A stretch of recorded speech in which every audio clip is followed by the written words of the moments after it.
Plates को structure के ऊपर अटैच करते हैं तो ये क्या करते हैं कि ये करेंगे तो इसके जो प्रोडक्शन है वो कम होती जाएगी, घर पे नहीं है और अगर कोई इमरजेंसी हो जाती है तो ये आपको उससे बचाता है।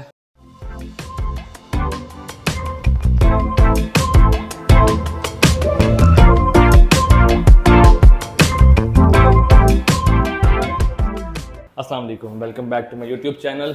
कैसे हैं आप लोग?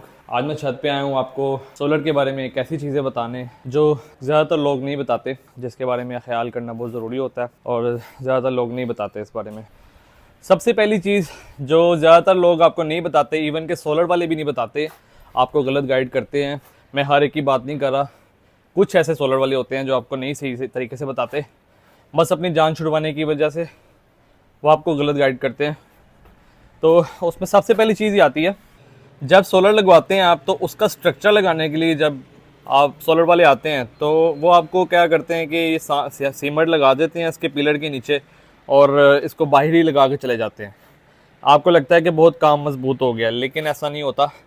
इसके लेंटर के अंदर, इस छत के लेंटर के अंदर इसका पिलर लगा होना चाहिए। ये देखें, आपको नज़र आ रहा है सीमेंट, ये बाहर नहीं लगा हुआ, ये जो पिलर है अंदर तक लगा हुआ है, लेंटर के ऊपर लगा हुआ है। इसका जो ऊपर टाइल्स होती हैं छत के ऊपर, इन टाइल्स को निकाल के खुदाई करके फिर इस पिलर को हमने अंदर लगवाया हुआ है। मैं हर सोलर वाले की मैं फिर कह रहा हूँ, हर सोलर वाले ऐसा नहीं करते। कोई कोई सोलर वाले होते हैं जो आपको गलत गाइड करते हैं, बाहर लगा देते हैं और आप समझते हैं कि काम मजबूत हो गया है। अब हम लोगों को इतना नहीं पता सोलर की चीज़ों के बारे में कि सोलर को कैसे लगवाना है, लेकिन मैं आपको इसलिए गाइड कर रहा हूँ ताकि आप लोगों को पता होना चाहिए। और ये इसीलिए इसकी लाइफ बढ़ जाती है इस स्ट्रक्चर की, क्योंकि आप इसको लेंटर के अंदर लगाएंगे तो इसकी ये मजबूत रहेगा, ज़्यादा हिलेगा नहीं, हवा के साथ ये ख़राब नहीं होगा, उड़ेगा नहीं, टूटेगा नहीं। इसलिए ये बहुत मेन चीज़ है, इसको आप लेंटर के अंदर लगवाएं। वीडियोस भी काफ़ी आती हैं, लोग दिखाते भी हैं कि लेंटर के अंदर लग रहा होता है। हमारे सोलर वाले ने ऐसा नहीं किया था, हमें तो उसने यही कहा था कि इसको हम लेंटर में लगाएंगे, लेकिन मैंने कई ऐसे लोग भी देखे हैं जिन्होंने इसको बाहर लगाया होता है।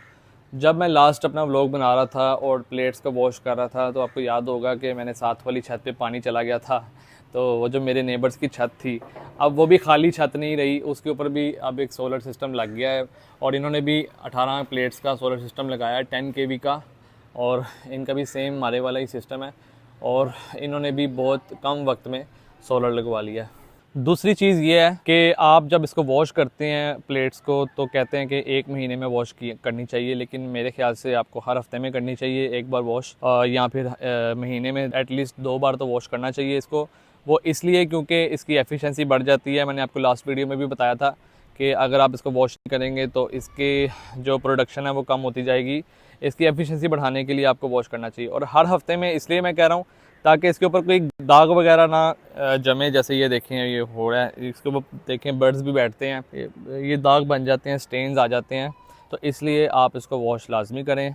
अब कुछ दिन से मैं इसको वॉश नहीं कर रहा क्योंकि बारिशें हो रही थी तो इसको वॉश करने की ज़रूरत नहीं पड़ी, लेकिन अब जब मैंने ऊपर आके देखा है इसके ऊपर स्टेन्स बन रहे हैं तो अब मुझे ज़रूरत पड़ रही है इसको वॉश करने की। दूसरा ये कि लोग कहते हैं कि इसके ऊपर आप पाइप लगा दें, एक ऑटोमेटिक सिस्टम लगा दें, वो इधर गैप के ऊपर 4 से 5 पाइप लगे होते हैं प्लेट के ऊपर, तो वो अपने आप ही उसको वॉश कर देते हैं, लेकिन वो किसी काम के नहीं है। मैंने सारी इन्फॉर्मेशन ली है, सब चेक किया है, उसका कोई फ़ायदा नहीं है। हो सकता है लोगों को फ़ायदा हो भी रहा हो, लेकिन मुझे नहीं लगता कि उसका कोई फ़ायदा है, क्योंकि उसके अंदर कोई प्रेशर ही नहीं होता, और दूसरा उसके सुराख बंद हो जाते हैं, तो वो किसी काम का नहीं है। और एक ब्रश वाला सिस्टम है, ब्रश के साथ पानी वाला पाइप लगा होता है, तो उससे आप इसको साफ़ कर सकते हैं, लेकिन उसका भी कोई फ़ायदा नहीं है। उससे आपकी, अगर वो हार्ड होगा ब्रश तो आपकी प्लेट्स डैमेज हो सकती हैं, और अगर डैमेज हो गई तो फिर नुकसान है। इसलिए बेहतर है कि आप इसको कार वॉश वाली गन के साथ ही वॉश करें और प्रेशर के साथ वॉश करें। प्रेशर होगा तो फिर ये क्लीन होंगी, अगर प्रेशर नहीं होगा तो फिर क्लीन नहीं होंगी। तीसरा और अहम पॉइंट ये है कि जब ये आपके सोलर प्लेट्स को स्ट्रक्चर के ऊपर अटैच करते हैं तो ये क्या करते हैं कि ये जो इसको इधर जब अटैच करने लगते हैं तो ये हुक लगा के इसको अटैच कर देते हैं, लेकिन वो काम पक्का नहीं है। आपको ये वेल्ड करवाने चाहिए। इसको वेल्ड करवाएंगे तो ये मजबूत रहेगा, ये टूटेगा नहीं, उखड़ेगा नहीं, तो इसको वेल्ड करवाना ही बेहतर है। आप इसको वेल्ड करवा के चाहे एक हुक भी लगा लें, वो कोई इशू नहीं है, लेकिन इसको वेल्ड भी करवाना पड़ेगा। वेल्ड करवाएंगे तो ये मजबूत काम होगा। चौथा पॉइंट ये है कि आपको अरेस्टर ज़रूर लगवाना चाहिए। ये अरेस्टर आपकी प्लेट्स को, आपके सिस्टम को बचाता है। अगर आप इसको नहीं लगाएंगे तो ये आसमानी बिजली जो गिरती है उससे आपके प्लेट्स को बहुत बड़ा नुकसान हो सकता है।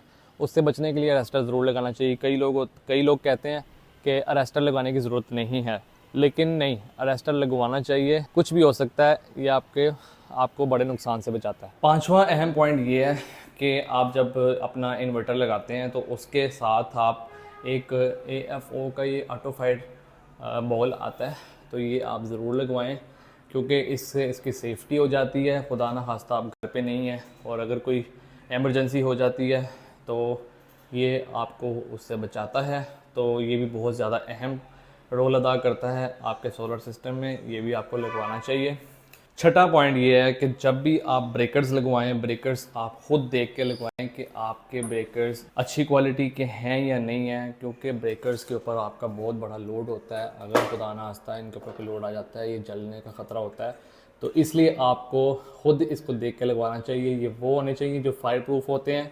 अगर खुदा ना खास्ता इनके ऊपर लोड आता है, गर्म होते हैं, तो ये सड़े नहीं। बेहतर ये है कि ये इनको जलने से बचाने के लिए ऐसे ब्रेकर्स का इंतखाब करें जो फायर प्रूफ होते हैं। हमने लगाए हुए हैं सचनीडर इलेक्ट्रिक। तो ब्रेकर्स आप अच्छी क्वालिटी के लगाएं, क्योंकि इनके ऊपर आपके घर का पूरा लोड होता है। सातवां पॉइंट और बहुत अहम पॉइंट है ये भी, कि जब भी आप इन्वर्टर लगवाएं तो वो वाईफाई वाला होना चाहिए, वाईफाई कॉन्फ़िगरेशन वाला।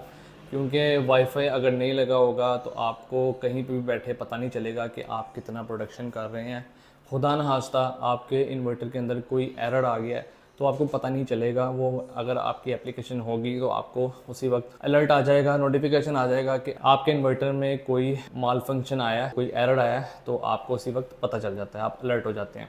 और वाईफाई वाले का एक ये भी निशानी है कि इसके नीचे ये स्टिक लगी होती है, इसको वाईफाई स्टिक कहते हैं। ये आपके घर के वाईफाई के साथ कनेक्ट होता है। नेक्स्ट पॉइंट ये है कि लोगों के दिल में सवाल होता है कि हम हाइब्रिड लगवाएंगे, हाइब्रिड के ऊपर हमें जब लोड शेडिंग का इशू नहीं होगा, हम लोड शेडिंग जब होगी तो हमारा सिस्टम चलता रहेगा। दिन के टाइम तो चलो चलता रहेगा, लेकिन रात के टाइम तो आपको बैटरी की ज़रूरत पड़ती है। कई लोग कहते हैं कि ऑन ग्रिड में बैटरी नहीं लगती, तो इसलिए लोड शेडिंग का इशू है, तो हम क्या फ़ायदा होगा। तो आपको फ़ायदा मैं ये बताता हूँ, आप अपने घर जो यूपीएस यूज़ करते हैं नॉर्मली वही वाला यूपीएस होगा और वो भी चार्ज होता रहेगा ऑन ग्रिड के ऊपर, कोई इशू नहीं है। आपका ऑन ग्रिड सिस्टम जो लगा हुआ है वो आपके पूरे घर का लोड उठाता है। तो आपके जो घर पे यूपीएस लगे हुए हैं ऑलरेडी पहले से, वो भी चार्ज होते हैं। तो आपको क्या ज़रूरत है इतना महंगा सिस्टम लगाने की, जब आपके पास घर पे यूपीएस आपको काम दे रहा है, तो कोई फ़ायदा नहीं है। हाँ, अगर आप खर्च कर सकते हैं, अफोर्ड कर सकते हैं हाइब्रिड सिस्टम, तो आप हाइब्रिड सिस्टम लगाएं, बेहतरीन है। और मैंने इसके पास भी ये फायर प्रूफ फायर स्टॉपर रखा हुआ है। खुदा ना खास्ता अगर कोई भी इशू होता है तो आप इसको उसी वक्त यूज़ कर सकते हैं। नौवां पॉइंट ये है कि जब भी आप अपना ग्रीन मीटर इंस्टॉल करते हैं तो आप इसके ऊपर कवर करने के लिए इस तरह का बॉक्स लगाएं, ताकि आपका ग्रीन मीटर सेव रहे, आप रेन से बचा सकें इसको, क्योंकि इसको लगवाना बहुत मुश्किल टास्क होता है। इसके अंदर प्रोसेसिंग में भी महीना लग जाता है और फिर इसके ऊपर ख़र्चा भी काफ़ी आ जाता है। तो इसलिए आप इसको सेफ़ तरीके से इंस्टॉल करें ताकि इसको कोई नुकसान ना हो। 10वां पॉइंट ये है कि आप जब ग्रीन मीटर इंस्टॉल करते हैं तो लोग आपसे कहते हैं कि ग्रीन मीटर ना लगवाएं, इसका कोई फ़ायदा नहीं है। हमने भी नहीं लगवाना, क्योंकि हम बिजली तो महंगी ख़रीदते हैं, लेकिन सेल जो करते हैं, जो हम बिजली अपनी प्रोड्यूस करते हैं, तो वो हम उनको सेल करते हैं तो वापडा हमसे बहुत सस्ती ख़रीदता है। तो हम बिजली बना के वापडा को क्यों सेल करें जब वो सस्ते रेट्स पे हमसे ख़रीद रहा है। तो इसका बेहतरीन जवाब ये है कि हम सस्ते रेट्स पे अपनी बिजली बेचने को तैयार नहीं हैं, लेकिन महंगे रेट्स पे वापडा के मोहताज होने को तैयार हैं, महंगे रेट्स पे वापडा की बिजली ख़रीदने को तैयार हैं। मतलब ये कि दिन के वक्त तो हम अपनी बिजली यूज़ करेंगे जो हमारा सोलर प्रोड्यूस करेगा, लेकिन रात के टाइम तो हमें वापडा की ही मोहताजी होगी, वापडा की बिजली ही हम यूज़ करेंगे और फिर महीने के बाद उसका बिल भी आएगा जो हम महंगे रेट्स के ऊपर अदा करेंगे। तो इसलिए बेहतरीन है कि आप ग्रीन मीटर ज़रूर लगवाएं। वापडा की मोहताजी से बचना है तो या तो हाइब्रिड सिस्टम लगा लें, फुल बड़ा हाइब्रिड सिस्टम जो बहुत महंगा होता है, हर कोई अफोर्ड नहीं कर सकता। उसमें ये होगा कि आपकी वापडा से जान छूट जाएगी, आपका कोई भी लिंक नहीं होगा वापडा से, ना ही ग्रीन मीटर का कोई लिंक होगा। अगर ग्रीन मीटर लगाएंगे भी तो आपका बिल ज़ीरो ही रहेगा और आप एक्स्ट्रा बिजली भी बनाएंगे तो वो आपकी वेस्ट होगी, वो आपकी वापडा को जाती रहेगी। लेकिन अगर आप बजट में भी रहना चाहते हैं और वापडा से भी जान छुड़वाना चाहते हैं, उसके मोहताज नहीं रहना चाहते, बिल अपना ज़ीरो चाहते हैं, तो आपको ग्रीन मीटर का इंतखाब करना ही पड़ता है। Green meter is the best option. तो मैं आपको रेकमेंड करूंगा कि आप ग्रीन मीटर ज़रूर लगवाएं, फिर ही आपका बिल ज़ीरो होगा। दिन के वक्त जो आप एक्स्ट्रा यूनिट्स बनाएंगे वो आप रात के टाइम यूज़ करेंगे और वो सब मर्ज करके अगर आपके एक्स्ट्रा यूनिट्स बढ़े होंगे तो वो आपका बिल ज़ीरो करके भेज देंगे। और अगर वापडा के यूनिट्स आपकी तरफ बढ़ते होंगे तो वो आपको बिल भेज देंगे, लेकिन वो भी बहुत बहुत मुनासिब बिल होगा, बहुत ज़्यादा बिल नहीं होगा। तो हर हाल में green meter is the best option. मैं आपको यही रिकमेंड करूँगा कि आप ये ज़रूर लगवाएँ। अभी तक मुझे इसका बिल नहीं आया, 3 महीने बाद इसका बिल आता है, तो मैं इसका बिल का ही वेट कर रहा हूँ। जैसे ही मुझे बिल आएगा तो मैं आपके साथ इसकी डिटेल्ड वीडियो बना के शेयर करूँगा और आपको बताऊँगा इसका बिल कैसे आता है। और जो भी बिल होगा हमारा, मैं आपके साथ ऑनेस्ट रिव्यू शेयर करूँगा उसका।